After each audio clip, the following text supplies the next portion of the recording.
Hello, everyone, and welcome to the Squared Circle News Network.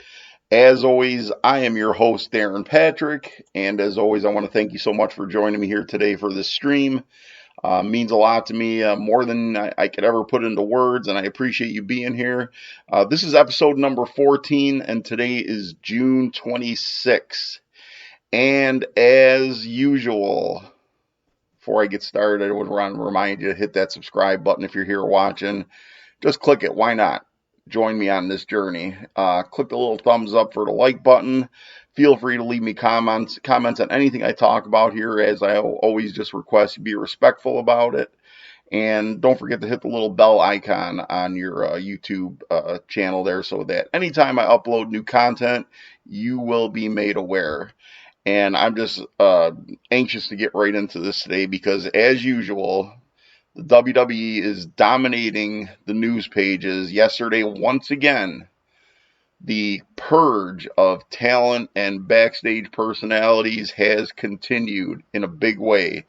A bunch more firings on WWE's part, and I'm not sure where this is going to end at this point. Last year, we had the one day of mass releases with a couple others that trickled in after, but now this is the third round since it started in this fiscal year. So where is this going to be the end of it? I don't know. Probably not, actually. I think this is going to continue up until whatever WWE's end game is, and I still have just a strong suspicion that things are being set up to sell the WWE probably to the NBC Peacock network. And again, that's just my speculation. I could be way off, but the things that are happening lately in the WWE are pointing in very suspect directions. I believe it was last week that WWE was facing lawsuits for their stock share practices, the way they were selling. Vince McMahon, Triple H, Stephanie McMahon all came under heavy fire. And, all these releases, and it's just not small names. We had the Braun Strowman release, the Tommy End release. This has got a completely different feel than everything that's happened in the past. Just everything that's kind of going on in this small time period. So I'm not sure. I mean, I've got my suspicions, like I said, but I can't guarantee anything. I don't have any insider information. What I say here is just my guess based on all my years of being a fan of this sport and this form of entertainment, and especially as many years as I was a huge advocate for the WWE, and I just, at this point, I cannot be, just for so many reasons. Quality of product, just the practices that Vince McMahon takes part in, everything just has a very foul stench to it, and I mean, it would take a lot for the WWE to regain my confidence. Uh, I will give them their props when they do something right. I'm not here just to tear them down and bash them and things like that. If they do something right, I certainly will point it out. I certainly will talk about it. WWE, their shows as a whole are not entertaining. They have some very good matches, and I'll talk about those whenever they happen. But I'm talking about show beginning to end, Raw, SmackDown. There's not enough quality there to say, man, I can't wait till the next episode. It's not the case anymore. It's so formulaic. It's so predictable. The promos are just terrible. To watch these wrestlers read scripts verbatim and talk about things that don't reflect their personalities, that just really don't reflect anything. It's not a quality show anymore. It's geared to a very specific demographic, and I'm not sure at this point if it can be saved, if it can turn things around. Ratings continue to drop. They continue to stagnate. WWE slaps Band-Aids on it. They try little gimmick things that give you this little spike here and there, but for the most part, they're struggling, they're suffering. And back to the topic at hand, this purge in employees just absolutely continues. And this round, I can't speak extensively intelligently on these names. I can't even really predict on where these people might go, because this is mostly NXT talent, 205 Live talent, and I've stated since day one, I don't consider NXT a major brand. It is a developmental brand, and I am not going to invest serious time in watching it. Now, listen, don't get me wrong. If WWE actually developed these people, put them in their main roster system, and use them accordingly, it would be a different story. I'd be happy to follow their careers.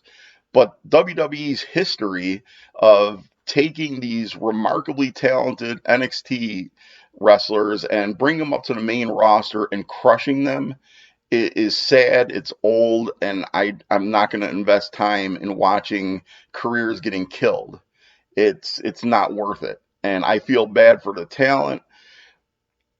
But this is the way the WWE does business. They trust a very small clique of wrestlers, and that's the way it's always going to be. And I don't know what's going to happen when Roman Reigns gets to the point where he can't compete as much as he does now. He's a full-time wrestler, but Roman Reigns is going to get older, and Roman Reigns, his body is going to start to show the effects of wrestling all these years, and no wrestler lasts forever. And what happens now when this crop of trusted wrestlers can't compete full time anymore? Where do they go? Because they haven't developed anybody else. You can't keep bringing Brock Lesnar back to spike ratings and to have the belt for a couple months here and there, and then to pass it on to the next guy that you might trust, be it Roman Reigns or whoever else is in the pipeline. I mean, it seems right now that they're breeding Karrion Kross for the main roster, but my expectations and my confidence are low on this, just like anybody else. Karrion Kross should be a home run. He's got the look, he's got the talent, he's got the valet, he's got the whole package. He does it right. But how do you trust the WWE to put this guy in a win-win situation where he should be, when they've killed off? They couldn't do anything with Miro, with Rusev at the time. Are you kidding me? Miro is thriving right now in AEW as a TNT champion. He is the beast he should have been in the WWE. And for whatever reason, Vince decided he didn't want this guy on top of his card. And he crushed his career in the WWE and made it impossible for him to succeed. Ricochet. You're telling me you can't do something with Ricochet? Make him an Intercontinental champion. Make him a U.S. champion. He's got so much talent, so much upside, and you're doing nothing with him. Shinsuke Nakamura. Oh, now he's a King of the Ring. Big deal. What does that mean anymore? What value does King of the Ring have at this point in the WWE? There's nothing here. There's absolutely nothing, and there's going to continue to be nothing because they do not develop the talent that they should, that's there, that can compete, that can entertain crowds, that can sell tickets. They don't develop it, and that's that. They're going to rely on the same small core group of wrestlers over and over again until they can't compete anymore, and then it's a scary situation because they don't develop talent the way they used to. But going on to this wave of firings, a couple different things I want to talk about here. First, I'm going to go over the list of the people that have been released. You've got Killian Dane, Fandango, Tyler Breeze, Tony Nese, Arya Daivari, August Gray, the tag team Everrise of Chase Parker and Matt Martell, Kurt Stallion, the Bollywood Boys, the Singh brothers is the Bollywood Boys, Arturo Ruas, Marina Shafir. These are all, or most of these, some of them are NXT, but a lot of these are 205 Live wrestlers. They're in that lower weight class, the cruiserweights that the WWE likes to call them. And what's going to happen to 205 Live now? What's going to happen to that whole division?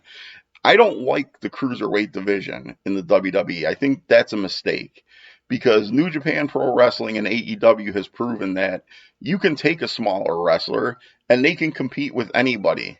Any super heavyweight, the larger guys, the talent that WWE won't allow those matches to happen, with the exception of Rey Mysterio. But then again, they give Rey Mysterio a small push and then they let him get crushed by either Roman Reigns or Brock Lesnar or whoever is the flavor of the day for them. I don't like the cruiserweight system. These guys can compete, and if you don't believe that, you need to go into the New Japan Pro Wrestling archives, and you'll see guys like, I'm trying to think of somebody off the top of my head, but consistently you can find guys in the borderline 200-pound range, and you will see them. Will Ospreay is a perfect example. Will Ospreay has bulked up a little bit as of late, but when I started consistently following New Japan Pro Wrestling, Will Ospreay was much smaller, and he was put in the ring against guys like Jeff Cobb, just big super heavyweights, and Will Ospreay had absolutely no difficulty in manhandling these guys. Suplexes, slams, you name it. He could pick up a Jeff Cobb and he could do what he needed to do to make the match entertaining. So to say that you're not going to put these smaller guys in matches with the bigger talent because it's not believable is complete idiotic stupidity. Because if it happens, if you see it, if it's in the ring and it's happening, it's real. It's believable. I'm not going to sit and watch a match and say, wow, this is so fake because this guy's slamming this guy. He's doing it. There's no Hoyer lifts in the ring. There's no any kind of wires or anything like that. It's happening. It's real. So it's believable. If you see it, if it's happening, it's there. It's real. You can't say it doesn't look real because if they can do it, they can do it. And they shouldn't be denied the opportunity to compete. Now, as I said, this list of talent is NXT. It's 205 Live. I have very little knowledge about these guys, so I can't really even speak to where they might go. The only guy that really stands out on this list as being a bigger guy that could fit on just about any roster would be Killian Dane. A lot of this lineup, I would say, you're probably looking, especially the tag teams, the Singh brothers and the Everrise.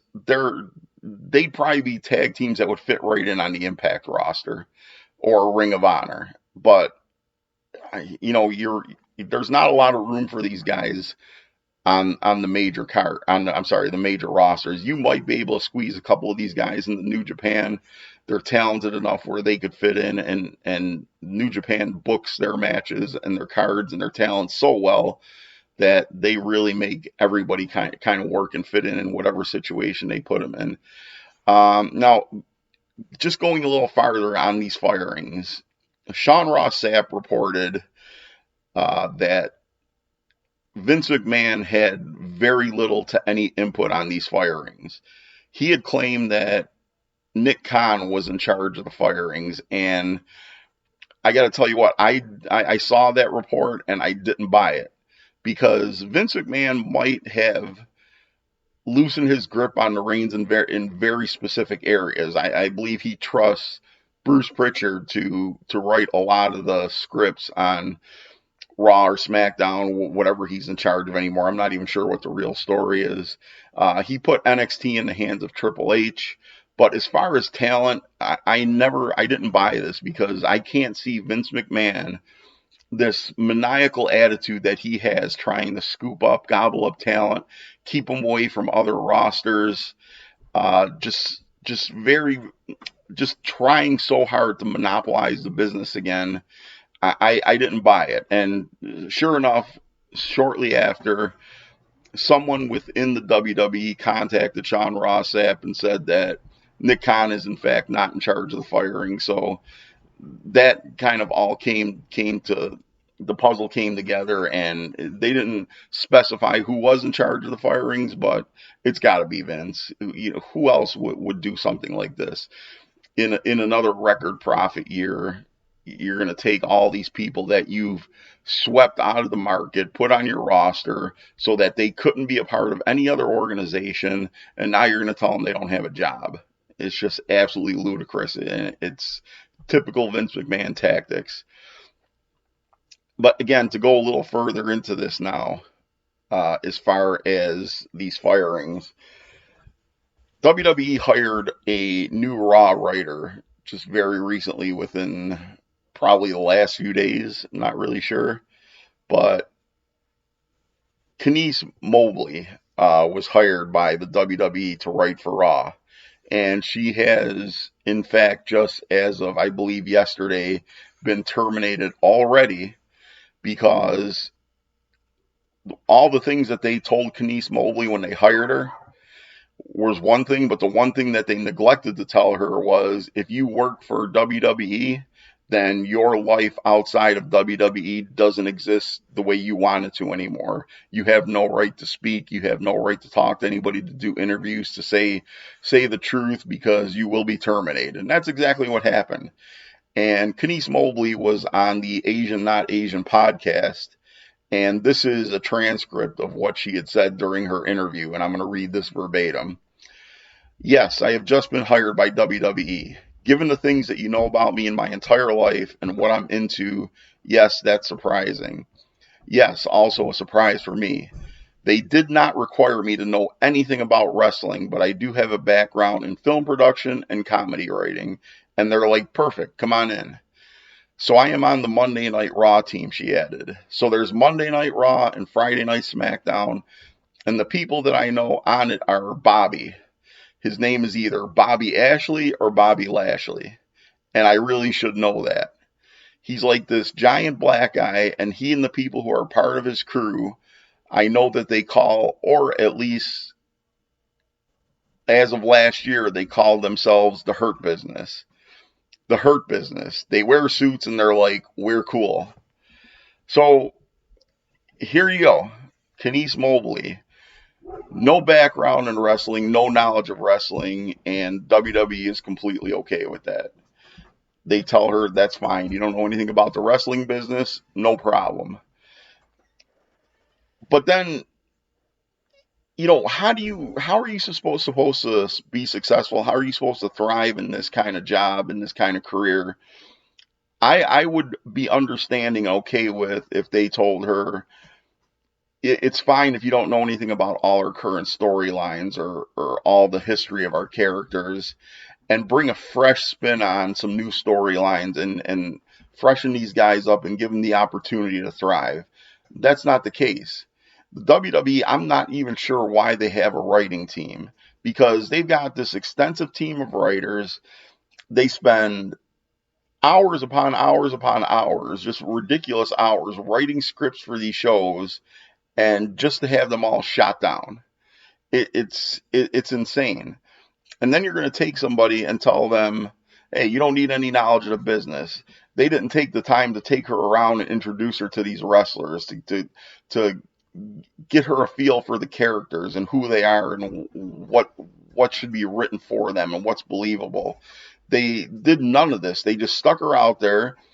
And in a couple days, she did this interview on this Asian Not Asian podcast. She told the truth. She spoke her mind, didn't say anything to go out of her way to disparage the WWE. They just let the people know that, hey, they told me I don't need any knowledge of this product, and they're fine with that. I've got this background in comedy writing and film writing, and that's all they were interested in. And then they fire her. This just sums up the WWE's practices perfectly.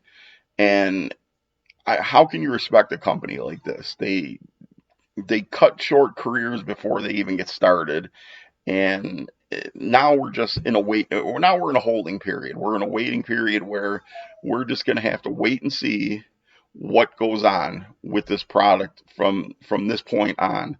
What's going to happen, because something deeper is going on here. This isn't just a matter of cutting costs. They're using the excuse of budget cuts. There is no problems with budget. They're in another record profit year. There's no reason for this. And something more is going on. I'm going to leave that at that for now and move on, because really I'm not sure where we're going. Like I said, I've got my ideas, my thoughts, my guesses, but nothing's etched in stone yet, and we're just going to have to wait and find out. I'm going to move on to AEW right now. Tonight's Dynamite. Tonight is the last preempted Dynamite, preempted because of the NBA schedule. Uh, Dynamite will be on tonight, Saturday, June 26th, starting at 8 p.m. It's not going to have the later 10 p.m. start time like they did on Friday night. And the highlight of this particular show is the Kenny Omega Jungle Boy match, and I'm interested to see how Kenny Omega's injuries may factor into this, because I reported on the last episode that Kenny Omega is working through a lot of injuries. I was hoping that they might slow down his schedule a little bit, give him a little bit of time to heal, but it doesn't look like that's going to happen. They're going to put him in the ring, and curious to see if he's going to really put everything into this match, because this should be a mega match. Jungle Boy is a phenom. He's one of the best young talents coming up in wrestling, and to have him in a match with Kenny Omega, if you let these guys full out, let them do whatever they can do, this would be an absolute barn burner masterpiece, 5-star match candidate. But I can't say for sure with all confidence that Kenny Omega is going to be able to put 100% into this. He usually does. I mean, injuries aside, Kenny Omega has worked through so many painful, debilitating injuries and had just unbelievable matches. He did it in New Japan. He did it in AEW, and I'm looking forward to this. I expect this to be as good as any other match that these guys put on, possibly better. But we'll find out tonight.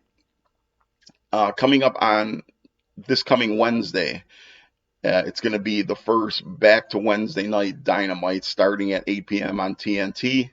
And this is going to be the precursor. This is going to be June 30th. And going into July, we have this series of Dynamite super shows that are going to be taking place week after week after week. But this is their return to Wednesday night. And a couple big highlights coming up on this show is Penta El Zero Miedo and Eddie Kingston versus the Young Bucks. And the stipulation in this match is if Penta and Kingston are able to win this match, and they get a title shot at a future show. And then the one that I'm super looking forward to is Sammy Guevara versus MJF on Wednesday. Guevara is getting a major push right now. MJF is absolutely the top heel in AEW right now. And seriously, how can you not make an argument for him being one of the best heels in all of professional wrestling right now? It might be a little much to say he's a top heel in AEW right now. I think that goes to Kenny Omega at this moment. But MJF is that generational talent, that he's so good at what he does, and he's so young that he's continuously getting better. So I call him the top heel in the business, because he's got nothing but upside, and he still has time to grow and improve and develop who he is. And there's really no ceiling for a guy like this. And I'm looking forward to this match, because Guevara is like I said, getting that major push, and he is so talented. This should be absolutely just an absolutely amazing match. Moving on to a little bit of New Japan news right now. NJPW Strong, which is New Japan's American live events, is going to be taking place on August 14th and August 16th. Actually, August 14th is a show called Resurgence, which is going to take place at the LA Coliseum. Some of the headliners on this card are Jon Moxley. Jon Moxley is the NJPW, IWGP United States champion, and he'll be defending. They haven't announced as of yet who the challenger is, or actually who is going to be wrestling who in these matches, other than just listing some of the headliners. But you're going to have Moxley defending the IWGP US Championship. Jay White's going to be on this card. He is currently the Never Openweight Championship. And Jay White, again, I'm gonna put this guy in a class with Kenny Omega, with MJF, and I'll even throw Roman Reigns into this, because even though right now they're kind of overusing Roman Reigns, he's definitely one of these guys one of these heels that you got to consider one of the top heels in the business. And Jay White is definitely in that category. Again, if you know New Japan, if you follow it and you've seen Jay White work, you know what I'm talking about. If you haven't seen him, you owe it to yourself. Just if you can have any access to the New Japan Pro Wrestling streaming service and just find some of the matches between and Tanahashi, they're just instant classics. And Jay White is so over the top and amazing as a heel, and what he does to Tanahashi, it's completely worth searching it out, finding it, and enjoying it.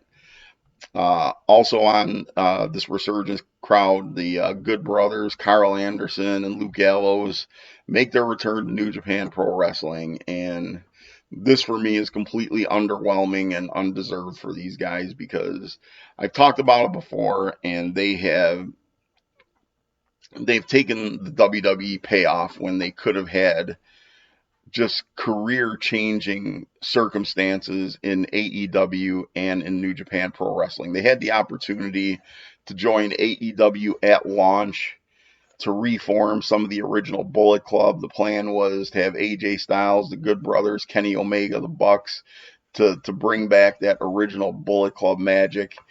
And of course, AJ signed with the WWE, which I have a little bit different opinion of that, because he actually was used correctly. And, he's at an age right now where he's got nothing left to prove.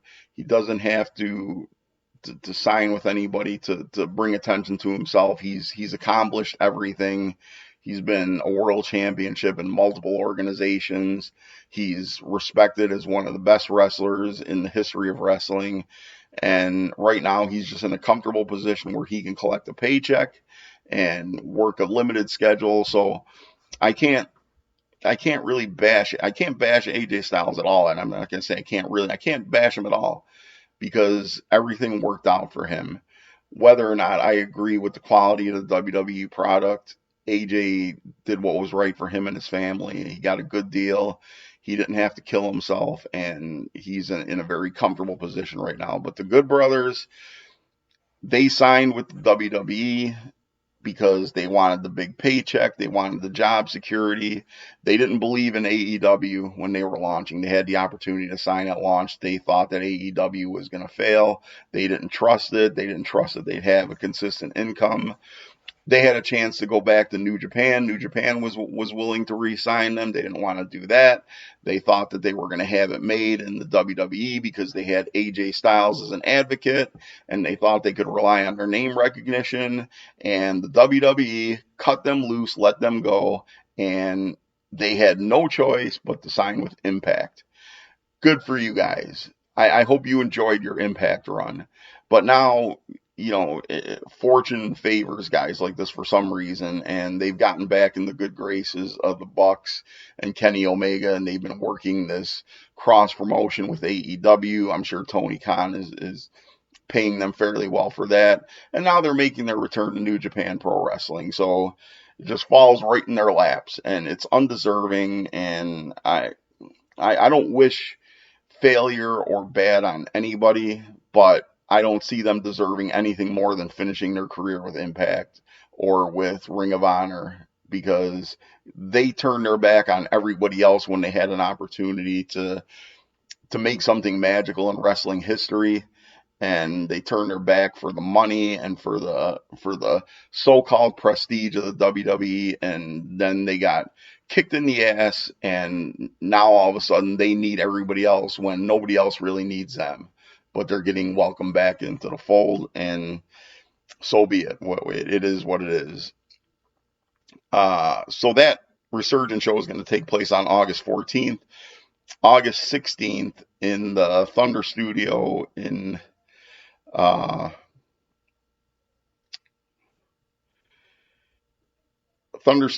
California. I'm sorry, I'm struggling to read my own notes. Sometimes my handwriting is not good. Long Beach, California. The Thunder Studio in Long Beach, California. And Jay White again is going to be headlining this show. And another interesting, not really interesting, but just a note here, Lio Rush is scheduled to take place on both of these shows. And as you know, he made an appearance at the last AEW pay-per-view. It was expected that he was going to sign with AEW, but he got hurt in the Casino Battle Royale match, and decided it was time to retire. But prior to that match, he had signed a contract for a couple appearances with New Japan, and he said that he was going to fulfill that obligation, and apparently this is what he's doing right here. This is part of that obligation. I'm not sure how much more it extends past that, but Lio Rush is making good on his promise to fulfill what he agreed to with New Japan, and he's doing that. So good for him. That's all I've got today. Again, just heavy on the garbage that's going on in the WWE, and it's all I can really say is it's going to be very interesting to see what happens going forward, because I can't help but believe that there's more at stake here than what's being reported. And we'll see. We'll take it a day at a time. We'll see what happens. But anytime anything breaks, I will be here with the news. And like I said, if you haven't already subscribed, as long as you're here, why not? Click the subscribe button. What's one more video popping up in your alerts? Give me a thumbs up. If there's anything here that you liked, give me a thumbs up. If there's something here that you didn't like, give me a thumbs up anyways for the rest of the show, and then drop me something in the comment box about what you didn't like. But just please, as always, be respectful. Again, thank everybody so much for being here. I appreciate it. I'll say that till my last breath. I appreciate anybody that takes the time to click on these videos and watch a little bit of what's going on here, and hopefully we're picking up a little steam, and we'll continue to grow. We'll see. I'll always be here for however many subscribers are out there, and we'll take it week by week. Hopefully, I want to grow some content here, add a little bit more, working on some ideas and ways to do that. Saturday, I believe, will be my normal news recap for the week, but I want to add some additional what I want to call extras, Squared Circle News Network extras, where I pick a specific subject and do a report, an expose on specifically one idea, and sort of like a TMZ type feel. We'll see. But for now, we're going to keep chugging along as is, and as changes become set in stone, I will make you aware of them. Thank you so much for being here, and as always, please be good to yourselves, and please be good to each other. Until next time, thank you, and we'll talk to you soon.